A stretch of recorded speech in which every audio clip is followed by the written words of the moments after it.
राहुल गांधींविरोधातील याचिकेवर आज भिवंडी न्यायालयामध्ये सुनावणी। आरएसएसच्या मानहानी याचिकेवर सुनावणीला हजर राहण्यासाठी राहुल गांधी दिल्लीवरून भिवंडीकडे रवाना।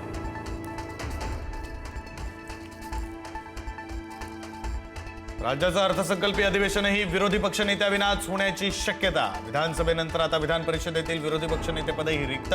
राज्याच्या इतिहासात पहिल्यांदाच दोन्ही सभागृहांची विरोधी पक्षनेतेपद रिक्त।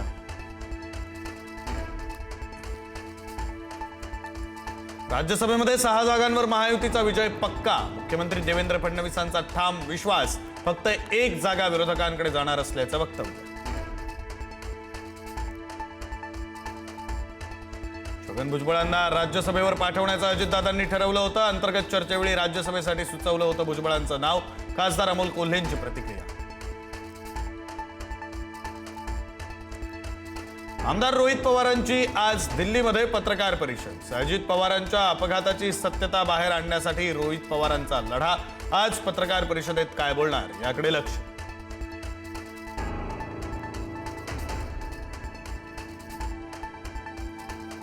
शिमग्याआधी कोकणी माणसासाठी राज्य सरकारची मोठी घोषणा। शिमग्याला आता बोटीनं जाता येणार।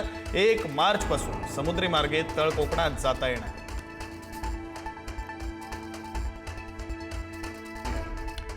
केईएम रुग्णालयामध्ये सुरू होणार आयव्हीएफ केंद्र। येत्या सोमवारपासून आयव्हीएफ सुविधा सुरू होणार। सरकारी रुग्णालय सुसज्ज। आयव्हीएफ केंद्र सुरू होण्याची पहिलीच वेळ। अल्पदरात होणार उपचार। डोनाल्ड ट्रम्प यांना अमेरिकेच्या फेडरल कोर्टाचा दणका। टॅरिफचा निर्णय अमेरिकन कोर्टाकडून रद्द। ट्रम्प यांनी लावलेलं टॅरिफ बेकायदेशीर असल्याचं कोर्टाचं निरीक्षण।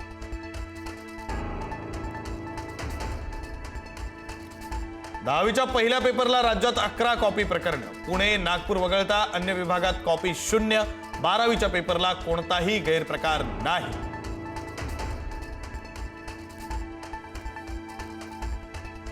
गोकुळचं दूध 2 रुपयांनी महागलं। दुधाच्या दरात प्रति लिटर 2 रुपयांची वाढ। म्हशीचं दूध प्रति लिटर 76 रुपयांना।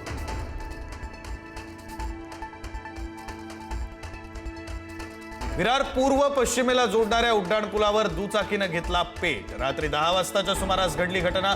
आगीत दुचाकी जळून खाक।